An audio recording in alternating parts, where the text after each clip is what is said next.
নমস্কার। আপনারা শুনছেন গল্পগুচ্ছ।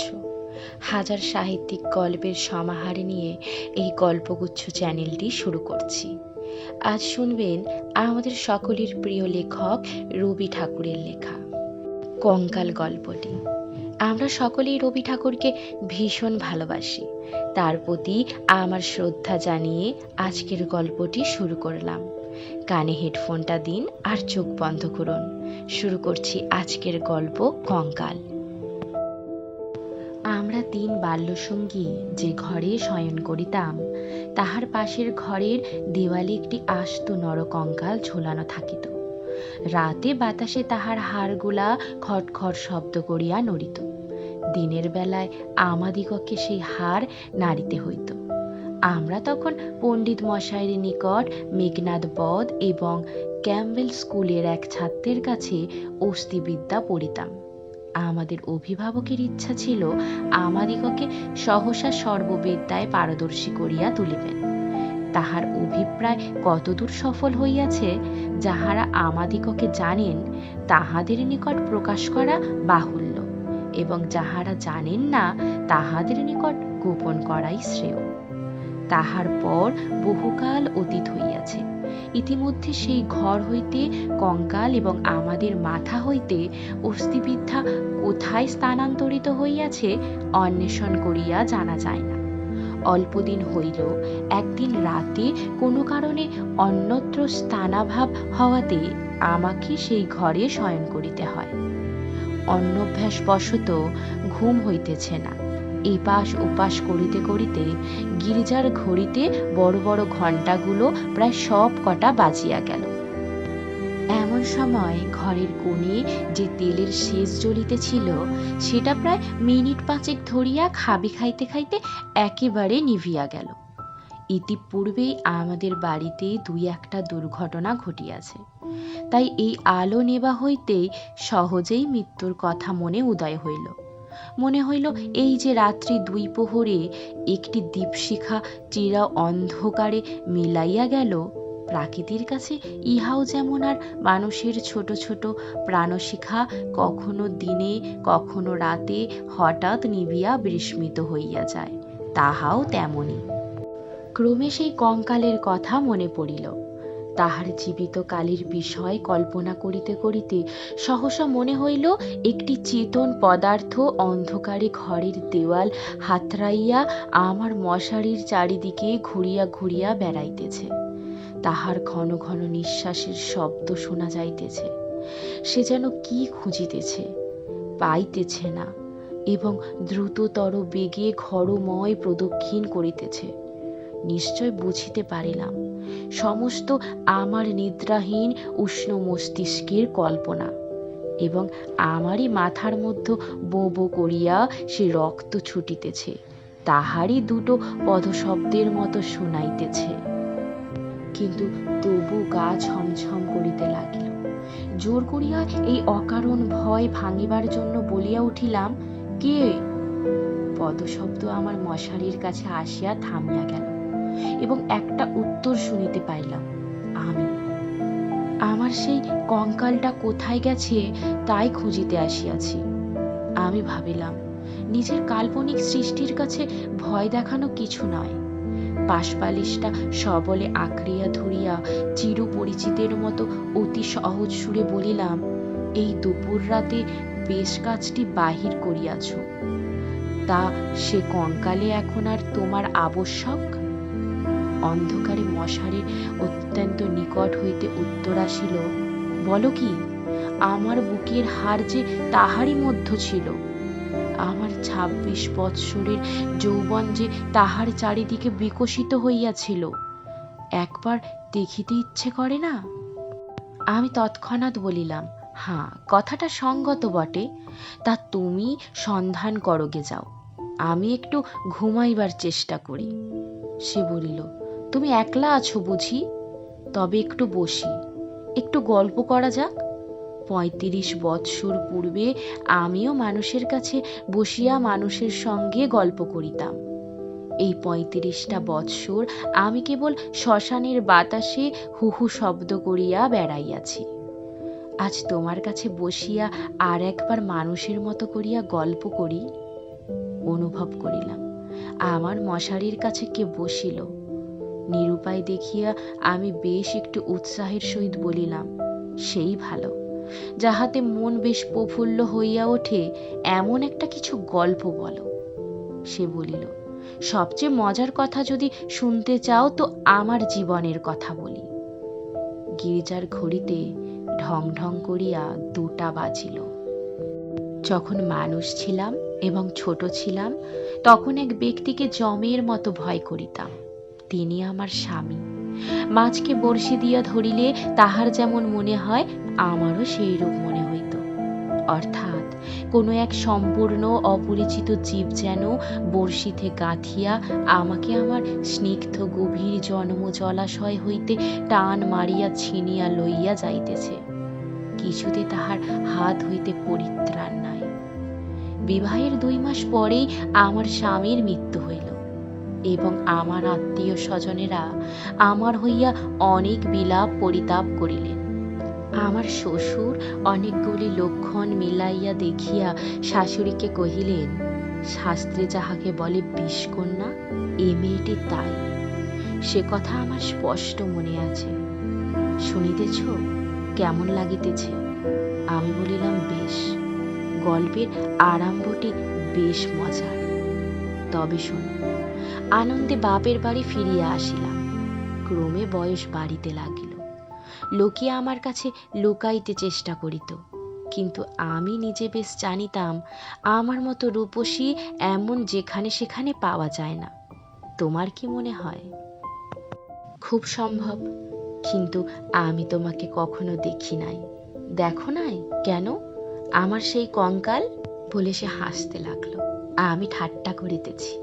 তোমার কাছে কি করিয়া প্রমাণ করিব যে সেই 2টি শূন্য চক্ষু কোটরের মধ্যে বড় বড় টানা টানা 2টি কালো চোখ ছিল এবং রাঙা ঠোঁটের উপরে যে মৃদু হাসিটুকু মাখানো ছিল এখনকার অনাবৃত দন্তসার বিকট হাস্যের সঙ্গে তার কোনো তুলনাই হয় না।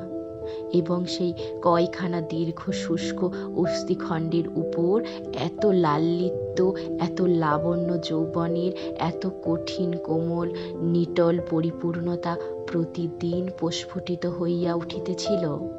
তোমাকে তাহা বলিতে গেলে হাসি পায় এবং রাগও ধরে। আমার সেই শরীর হইতে যে অস্থিবিদ্যা শেখা যাইতে পারে তাহা তখনকার বড় বড় ডাক্তারেরাও বিশ্বাস করিত না। আমি জানি একজন ডাক্তার তাহার কোনো বিশেষ বন্ধুর কাছে আমাকে কনক চাপা বলিয়াছিলেন। তাহার অর্থ এই, পৃথিবীর আর সকল মানুষই অস্থিবিদ্যা এবং শরীর তত্ত্বের দৃষ্টান্ত স্থল ছিল। কেবল আমি সৌন্দর্যরূপী ফুলের মতো ছিলাম। কনক চাপার মধ্যে কি একটা কঙ্কাল আছে?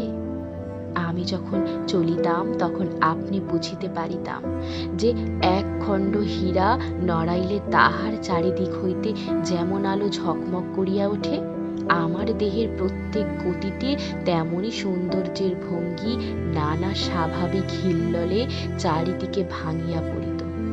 আমি মাঝে মাঝে অনেকক্ষণ ধরিয়া নিজের হাত 2খানি নিজে দেখিতাম। পৃথিবীর সমস্ত উদ্ধত্ত পুরুষের মুখে রাশ লাগাইয়া মধুরভাবে বাগাইয়া ধরিতে পারে এমন 2খানি হাত। সুভদ্রা যখন অর্জুনকে লইয়া দৃপ্ত ভঙ্গিতে আপনার বিজয় রথ বিস্মিত 3 লোকের মধ্য দিয়া চালাইয়া লইয়া গিয়াছিলেন, তাহার বোধ করি এইরূপ 2খানি অস্থূল সুডল বাহু, আরক্ত করতল এবং লাবণ্য শিখার মতো অঙ্গুলি ছিল। কিন্তু আমার সেই নির্লজ্জ নিরাবরণ নিরাভরণ চিরবৃদ্ধ কঙ্কাল তোমার কাছে আমার নামে মিথ্যা সাক্ষ্য দিয়াছে। আমি তখন নিরুপায় নিরুত্তর ছিলাম। এই জন্য পৃথিবীর সবচেয়ে তোমার উপর আমার বেশি রাগ। ইচ্ছা করে আমার সেই 16 বৎসরের জীবন্ত যৌবন তাপে উত্তপ্ত আরক্তিম রূপখানি একবার তোমার চোখের সামনে দাঁড় করাই, বহুকালের মতো তোমার 2 চক্ষের নির্দা ছুটাইয়া দিই। তোমার অস্থিবিদ্যাকে অস্থির করিয়া দেশ ছাড়া করি। আমি বলিলাম, তোমার গা যদি থাকিত তো গা ছুঁইয়া বলিতাম, সে বিদ্যার লেশ মাত্র আমার মাথায় নাই। আর তোমার সেই ভুবন মোহন পূর্ণ যৌবনের রূপ রজনীর অন্ধকার পটে উপরে জাজ্জল্যমান হইয়া ফুটিয়া উঠিয়াছে। আর অধিক বলিতে হইবে না। আমার কেহ সঙ্গিনী ছিল না। দাদা প্রতিজ্ঞা করিয়াছিলেন বিবাহ করিবেন না। অন্তঃপুরে আমি একা, বাগানের গাছতলায় আমি একা বসিয়া ভাবিতাম, সমস্ত পৃথিবী আমাকেই ভালোবাসিতেছে, সমস্ত তারা আমাকে নিরীক্ষণ করিতেছে। বাতাস ছল করিয়া বারবার দীর্ঘ নিঃশ্বাসে পাশ দিয়া চলিয়া যাইতেছে, এবং সে দিনাসনে পা দুটি মেলিয়া বসিয়া আছি। তাহার যদি চেতনা থাকিত তবে সে পুনর্বার অচেতন হইয়া যাইত। পৃথিবীর সমস্ত যুবা পুরুষ ওই তৃণপুঞ্জরূপে দল বাঁধিয়া নিস্তব্ধে আমার চরণবর্তী হইয়া দাঁড়ায় আছে। এইরূপ আমি কল্পনা করিতাম। হৃদয়ে অকারণে কেবল বেদনা অনুভব হইত। দাদার বন্ধু শশীশেখর যখন মেডিকেল কলেজ হইতে পাশ হইয়া আসিলেন, তখন তিনিই আমাদের বাড়ির ডাক্তার হইলেন। আমি তাহাকে পূর্বে আড়াল হইতে অনেকবার দেখিয়াছি। দাদা অত্যন্ত অদ্ভুত লোক ছিলেন। পৃথিবীটাকে যেন ভালো করিয়া চোখ মেলিয়া দেখিতেন না। সংসারটা যেন তাহার পক্ষে যথেষ্ট ফাঁকা নয়। এই জন্য সরিয়া সরিয়া একেবারে প্রান্তে গিয়া আশ্রয় লইয়াছে। তাহার বন্ধু মধ্যে এক শশীশেখর। এই জন্য বাহিরের যুবকদের মধ্যে আমি ওই শশীশেখরকেই সর্বদা দেখিতাম। এবং যখন আমি সন্ধ্যাকালে পুষ্পতরুতলে সম্রাজ্ঞীর আসন গ্রহণ করিতাম, তখন পৃথিবীর সমস্ত পুরুষ জাতি শশীশেখরের মূর্তি ধরিয়া আমার চরণাগত হইত। শুনিতেছ কি মনে হইতেছে? আমি সনিশ্বাসে বলিলাম, মনে হইতেছে শশীশেখর হইয়া জন্ম নিলে বেশ হইত। আগে সবটা শোনো। একদিন বাতলার দিনে আমার জ্বর হইয়াছে। ডাক্তার দেখিতে আসিয়াছেন। সেই প্রথম দেখা। আমি জানলার দিকে মুখ করিয়াছিলাম। সন্ধ্যার লাল আভাটা পড়িয়া রুগন মুখের বিবর্ণতা যাহাতে দূর হয়। ডাক্তার যখন ঘরে ঢুকাইল, আমার মুখের দিকে একবার চাহিলেন, তখন আমি মনে মনে ডাক্তার হইয়া কল্পনায় নিজের মুখের দিকে চাইলাম।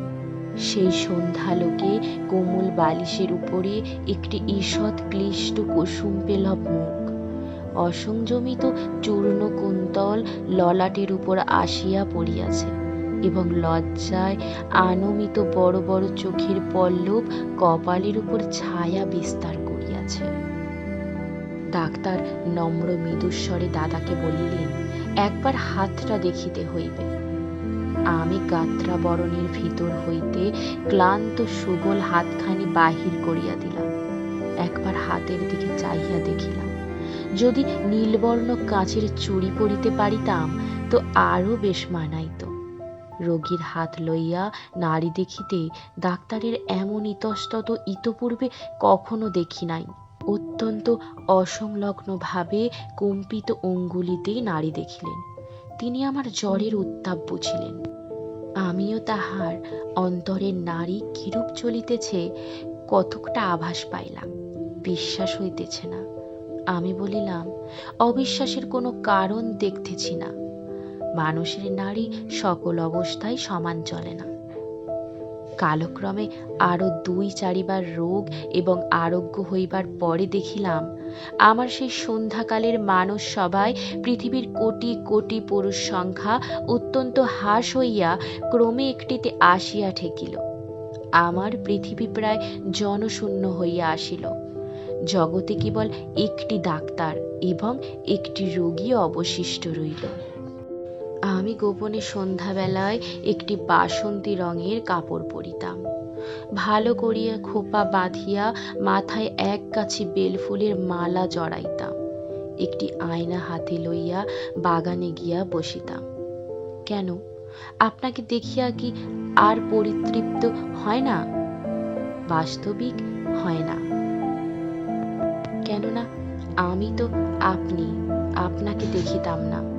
আমি তখন একলা বসিয়া দুইজন হইতাম। আমি তখন ডাক্তার হইয়া আপনাকে দেখিতাম, মুগ্ধ হইতাম এবং ভালোবাসিতাম এবং আদর করিতাম। অথচ প্রাণের ভিতরে একটা দীর্ঘ নিঃশ্বাস সন্ধ্যা বাতাসের মতো হু হু করিয়া উঠিত। সেই হইতে আমি আর একলা ছিলাম না। যখন চলিতাম নত নেত্রে চাহিয়া দেখিতাম পায়ের অঙ্গুলিগুলি পৃথিবীর উপরে কেমন করিয়া পড়িতেছে এবং ভাবিতাম এই পদক্ষেপ আমাদের নতুন পরীক্ষোত্তীর্ণ ডাক্তারের কেমন লাগে। মধ্যাহ্নে জানলার বাইরে ঝাঁঝা করিত, কোথাও সারা শব্দ নাই। মাঝে মাঝে এক একটা চিল অতি দূরে আকাশে শব্দ করিয়া উড়িয়া যাইত এবং আমাদের উদ্যান প্রাচীরের বাইরে খেলনাওয়ালা সুর ধরিয়া চাই খেলনা চাই, চুড়ি চাই করিয়া ডাকিয়া যাইত। আমি একখানি ধপধপে চাদর পাতিয়া নিজের হাতে বিছানা করিয়া শয়ন করিতাম। একখানি অনাবৃত বাহু কোমল বিছানার উপর যেন অনাদরে মেলিয়া দিয়া ভাবিতাম এই হাতখানি এমনই ভঙ্গিতে কে যেন দেখিতে পাইল, কে যেন দুইখানি হাত দিয়া তুলিয়া লইল, কে যেন ইহার আরক্ত করতলের উপর চুম্বন রাখিয়া দিয়া আবার ধীরে ধীরে ফিরিয়া যাইতেছে। মনে করো এইখানেই গল্পটা যদি শেষ হয় তাহা হইলে কেমন হয়? আমি বলিলাম, মন্দ হয় না, একটু অসম্পূর্ণ থাকে বটে, কিন্তু সেইটুকু আপন মনে পূরণ করিয়া লইতে বাকি রাতটুকু বেশ কাটিয়া যায়। কিন্তু তাহা হইলে গল্পটা যে বড় গম্ভীর হইয়া পড়ে। ইহার উপহাসটুকু থাকে কোথায়? ইহার ভিতরকার কঙ্কালটা তাহার সমস্ত দাঁতকটি মেলিয়া দেখা দেয় কই? তারপরে শোনো, একটুখানি পসার হইতেই আমাদের বাড়ির একতলায় ডাক্তার তাহার ডাক্তারখানা খুলিলেন। তখন আমি তাহাকে মাঝে মাঝে হাসিতে হাসিতে ঔষধের কথা, বিষের কথা, কি করিলে মানুষ সহজে মরে, এই সকল কথা জিজ্ঞাসা করিতাম। ডাক্তারের কথায় ডাক্তারের মুখ খুলিয়া যাইত। শুনিয়া শুনিয়া মৃত্যু যেন পরিচিত ঘরের লোকের মতো হইয়া গেল। ভালোবাসা এবং মরণ কেবল এই দুটোকেই পৃথিবীর ময় দেখিলাম। আমার গল্প প্রায় শেষ হইয়া আসিয়াছে, আর বড় বাকি নাই। আমি মৃদুস্বরে বলিলাম, রাত্রিও প্রায় শেষ হইয়া আসিল। কিছুদিন হইতে দেখিলাম ডাক্তারবাবু বড় অন্যমনস্ক এবং আমার কাছে যেন ভারী অপ্রতীত। একদিন দেখিলাম তিনি কিছু বেশি রকম সাজসজ্জা করিয়া দাদার কাছে তাহার চুড়ি ধার লইলেন। রাতে কোথায় যাইবেন? আমি আর থাকিতে পারিলাম না। দাদার কাছে গিয়া নানান কথার পর জিজ্ঞাসা করিলাম, হ্যাঁ দাদা, ডাক্তারবাবু আজ চুড়ি লইয়া কোথায় যাইতেছেন? সংক্ষেপে দাদা বলিলেন, মরিতে। আমি বলিলাম, না, সত্য করিয়া বলো না। তিনি পূর্বাপেক্ষা কিঞ্চিৎ খোলসা করিয়া বলিলেন, বিবাহ করিতে। আমি বলিলাম, সত্য নাকি? বলিয়া অনেক হাসিতে লাগিলাম। অল্পে অল্পে শুনিলাম এই বিবাহী ডাক্তার 12,000 টাকা পাইবেন। কিন্তু আমার কাছে এ সংবাদ গোপন করিয়া আমাকে অপমান করিবার তাৎপর্য কি? আমি কি তাহার পায়ে ধরিয়া বলিয়াছিলাম যে এমন কাজ করিলে আমি বুক ফাটিয়া মরিব? পুরুষদের বিশ্বাস করিবার জো নাই। পৃথিবীতে আমি একটি মাত্র পুরুষ দেখিয়াছি এবং এক মুহূর্তে সমস্ত জ্ঞান লাভ করিয়াছি। ডাক্তার রোগী দেখিয়া সন্ধ্যার পূর্বে ঘরে আসিলে প্রচুর পরিমাণে হাসিতে হাসিতে বলিলাম, কি ডাক্তার মহাশয়, আজ নাকি আপনার বিবাহ? আমার প্রফুল্লতা দেখিয়া ডাক্তার যে কেবল অপ্রতীত হইলেন তা নহে, ভারী বিমর্ষ হইয়া গেলেন। জিজ্ঞাসা করিলাম, বাজনা বাদ্য কিছু নাই যে? শুনিয়া তিনি ঈষৎ একটু নিঃশ্বাস ফেলিয়া বলিলেন, বিবাহ ব্যাপারটা কি এতই আনন্দের? শুনিয়া আমি হাসিয়া অস্থির হইয়া গেলাম। এমন কথাও তো কখনো শুনি নাই। আমি বলিলাম, সে হইবে না, বাজনা চাই, আলো চাই। দাদাকে এমনই ব্যস্ত করিয়া তুলিলাম যে দাদা তখনই রীতিমতো উৎসবের আয়োজনে প্রবৃত্ত হইলেন। আমি কেবলই গল্প করিতে লাগিলাম। বধূ ঘরে আসিলে কি হইবে, কি করিব? জিজ্ঞাসা করিলাম, আচ্ছা ডাক্তার মহাশয়, তখনও কি আপনি রোগীর নাড়ি টিপিয়া বেড়াইবেন? যদিও মানুষের, বিশেষত পুরুষের মনটা দৃষ্টিগোচর নয়, তবু আমি শপথ করিয়া বলিতে পারি, কথাগুলি ডাক্তারের বুকে শেলের মতো বাজিতেছিল। অনেক রাত্রে লগ্ন। সন্ধ্যাবেলায় ডাক্তার ছাতের উপর বসিয়া দাদার সহিত 2-1 পাত্র মদ খাইতেছিলেন। দুইজনেরই এই অভ্যাসটুকু ছিল। ক্রমে আকাশে চাঁদ উঠিল। আমি হাসিতে হাসিতে আসিয়া বলিলাম, ডাক্তার মহাশয় ভুলিয়া গেলেন নাকি যাত্রার যে সময় হইয়াছে? এখানে একটা সামান্য কথা বলা আবশ্যক। ইতিমধ্যে আমি গোপনে ডাক্তারখানায় গিয়া খানিকটা গুঁড়া সংগ্রহ করিয়া আনিয়াছিলাম এবং সেই গুঁড়ার কিয়ংদশ সুবিধা মতো অলক্ষিতে ডাক্তারের গ্লাসে মিশাইয়া দিয়াছিলাম। কোন গুঁড়া খাইলে মানুষ মরে ডাক্তারের কাছে শিখিয়াছিলাম। ডাক্তার এক চুমুকে গ্লাসটি শেষ করিয়া কিঞ্চিৎ আর্দ্র গদগদ কণ্ঠে আমার মুখের দিকে মর্মান্তিক দৃষ্টিপাত করিয়া বলিলেন, তবে চলিলাম। বাঁশি বাজিতে লাগিল। আমি একটি বেনারসি শাড়ি পরিলাম। যতগুলি গহনা সিন্ধুকে তোলা ছিল সবগুলি বাহির করিয়া পরিলাম। সিঁথিতে বড় করিয়া সিঁদুর দিলাম। আমার সেই বুকুল তলায় বিছানা পাতিলাম। বড় সুন্দর রাত্রি, ফুটফুটে জ্যোৎস্না, সুপ্ত জগতের ক্লান্তি হরণ করিয়া দক্ষিণে বাতাস বইতেছে। জুই আর বেল ফুলের গন্ধে সমস্ত বাগান আমোদ করিয়াছে। বাঁশির শব্দ যখন ক্রমে দূরে চলিয়া গেল, জ্যোৎস্না যখন অন্ধকার হইয়া আসিতে লাগিল, এই তরু পল্লব এবং আকাশ এবং আজন্মকালের ঘর দুয়ার লইয়া পৃথিবী যখন আমার চারিদিক হইতে মায়ার মতো মিলাইয়া যাইতে লাগিল, তখন আমি নেত্র নিমীলন করিয়া হাসিলাম। ইচ্ছা ছিল যখন লোকে আসিয়া আমাকে দেখিবে, তখন এই হাসিটুকু যেন রঙিন নেশার মতো আমার ঠোঁটের কাছে লাগিয়া থাকে। ইচ্ছা ছিল যখন আমার অনন্ত রাত্রির বাসর ঘরে ধীরে ধীরে প্রবেশ করিব, তখনই হাসিটুকু এখান হইতে মুখে করিয়া লইয়া যাইব। কোথায় বাসর ঘর? আমার সে বিবাহ বেশ কোথায়? নিজের ভিতর হইতে একটা খট খট শব্দে জাগিয়া দেখিলাম, আমাকে লইয়া 3টি বালক অস্তিবিদ্যা শিখিতেছে। বুকের যেখানে সুখ দুঃখ ধুক ধুক করিত এবং যৌবনের পাপড়ি প্রতিদিন একটি একটি করিয়া প্রস্ফুটিত হইত, সেইখানে বেত্র নির্দেশ করিয়া কোন অস্থির কি নাম মাস্টার শিখাইতেছে। আর সেই যে অন্তিম হাসিটুকু ওষ্ঠের কাছে ফুটাইয়া তুলিয়াছিলাম, তাহার কোনো চিহ্ন দেখিতে পাইয়াছিলে কি? গল্পটা কেমন লাগিল? আমি বলিলাম, গল্পটি বেশ প্রফুল্লকর। এমন সময় প্রথম কাক ডাকিল। জিজ্ঞাসা করিলাম, এখনো আছো কি? কোনো উত্তর পাইলাম না। ঘরের মধ্যে ভোরের আলো প্রবেশ করিল। ধন্যবাদ সকলকে গল্পটি শোনার জন্য।